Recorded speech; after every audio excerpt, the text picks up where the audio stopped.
Hey y'all, my name is Lauren, and today I'm going to read If I Ran the Zoo by Dr. Seuss.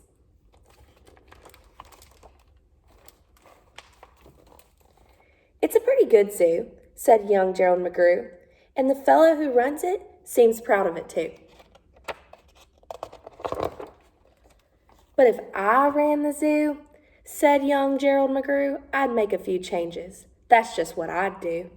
The lions and tigers and that kind of stuff they have up here now and are not quite good enough. You see, things like these in just any old zoo, they're awfully old-fashioned. I want something new. So I'd open each cage, I'd unlock every pen, let the animals go and start over again. And somehow or other, I think I could find some beasts of a much more unusual kind. A 4-footed lion's not much of a beast. The one in my zoo will have 10 feet at least, 5 legs on the left and 5 more on the right. Then people will stare and they'll say, "What a sight! This zookeeper, new keeper, Gerald's quite keen. That's the gold-darnedest lion I have ever seen."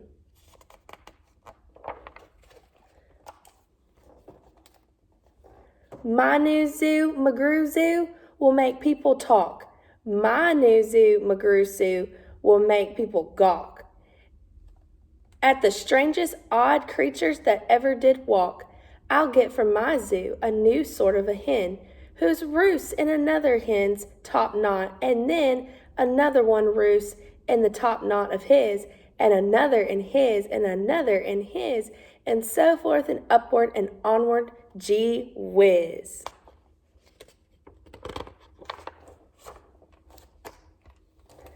But that's just a start. I'll do better than that. They'll see me next day in my zookeeper's hat, coming into my zoo with an elephant cat. They'll be so surprised they'll all swallow their gum. They'll ask, when they see my strange animals come, where do you suppose he gets things like that from?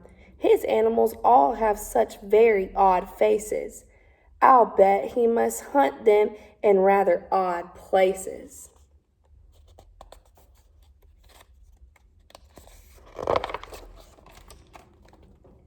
And that's what I'll do, said young Gerald McGrew. If you want to catch beasts you don't see every day, you have to go places quite out of the way.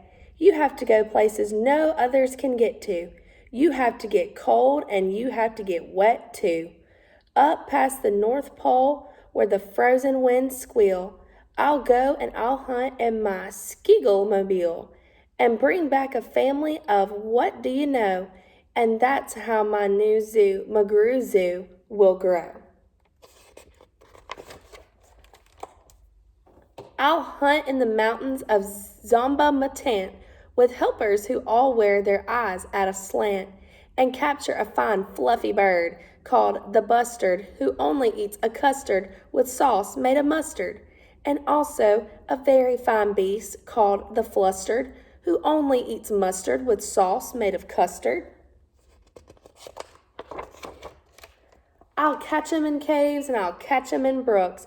I'll catch 'em in crannies, I'll catch 'em in nooks that you don't read about in geography books.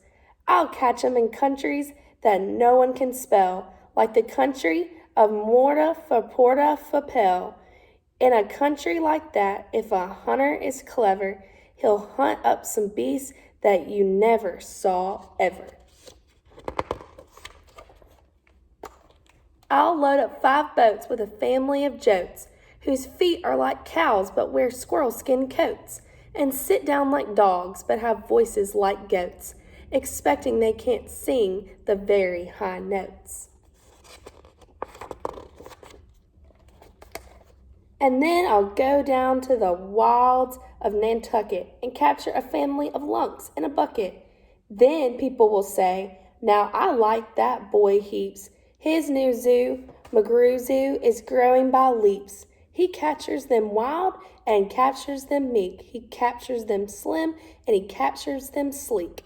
What do you suppose he will capture next week?" I'll capture one tiny, I'll capture one cute. I'll capture a deer and that no hunter would shoot. A deer that's so nice he could sleep in your bed if it weren't for those horns that he has on his head.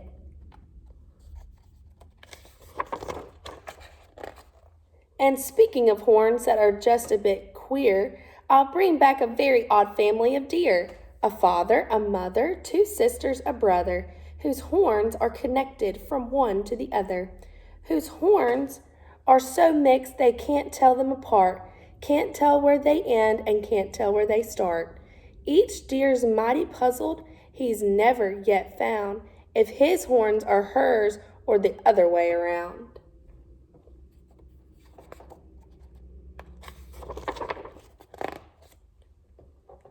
I'll capture them fat and I'll capture them scrawny. I'll capture a skagglefoot melagotnawny, a high-strapping animal fast as the wind from the blistering sands of the desert of Zend. This beast is the beast that the brave chieftains ride when they want to go fast to find some place to hide. A mullingatawny is fine for my zoo, and so is a chieftain. I'll bring back one too.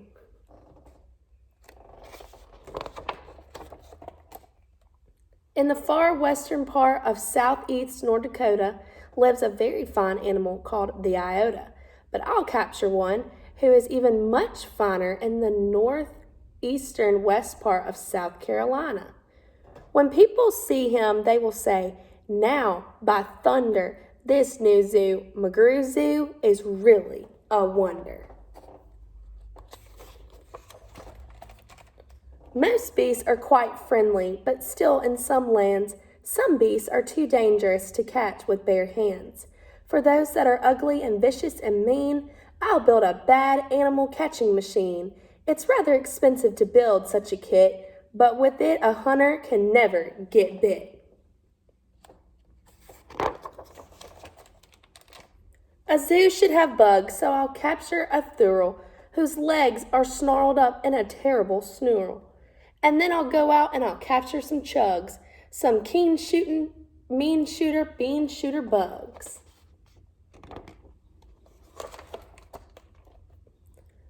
I'll go to the African island of Yurka and bring back a tizzle-top Tufra mazurka, a kind of canary with quite a tall throat. His neck is so long, if he swallows an oat for breakfast the first day of April, they say it has to go down such a very long way that it gets to his stomach the 15th of May.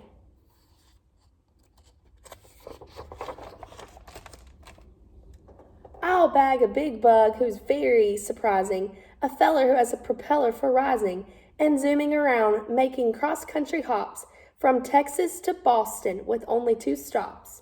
Now that sort of thing for a bug is just tops. And when I've caught him, the next thing you know, I'll go and I'll capture a wild tic-tac-toe. With X's that win and with zeros that lose, he'll look mighty good in this zoo of McGrew. I'll bring back a gusset, a jerkin, a gasket, and also a gooch from the wilds of Nantasket. An 8 Persian princess will carry the basket, but what their names are, I don't know, so don't ask it.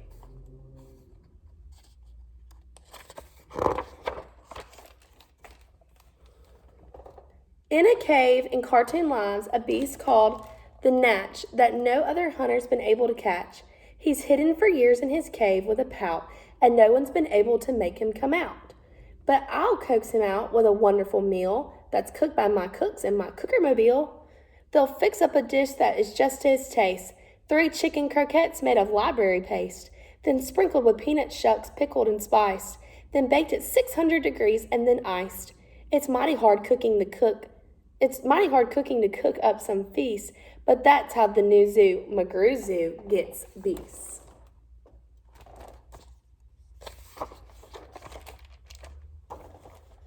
I'll go to the faraway mountains of Tobusk, near the river of Nobusk, and I'll bring back an obusk, a sort of kind of thing, a monobusk, who only eats rhubarb and corn on the cobus. Then people will flock to my zoo in a mobusk. McGrew, they will say, does a wonderful job. He hunts with such vim and he hunts with such vigor. His new zoo, McGrew Zoo, gets bigger and bigger.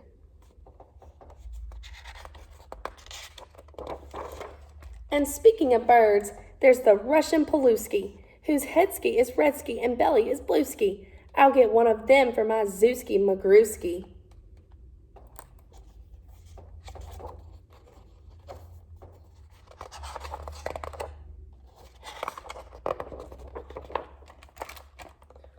I'll hunt in the jungles of Hippo-Nahungus and bring back a flock of wild Bippo-Nabungus.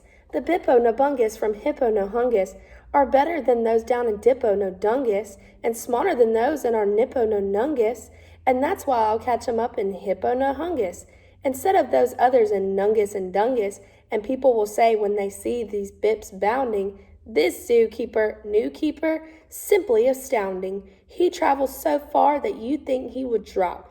When do you suppose this young fellow will stop?" Stop? Well, I should, but I won't stop until I've captured the Fizza Mawizza Madill, the world's biggest bird from the island of Guark, who only eats pine trees and spits out the bark. And boy, when I get him back home to my park, the whole world will say, young McGrew has made his mark. He's built a zoo better than Noah's whole ark. These wonderful, marvelous beasts that he chooses have made him the greatest of all the McGrews.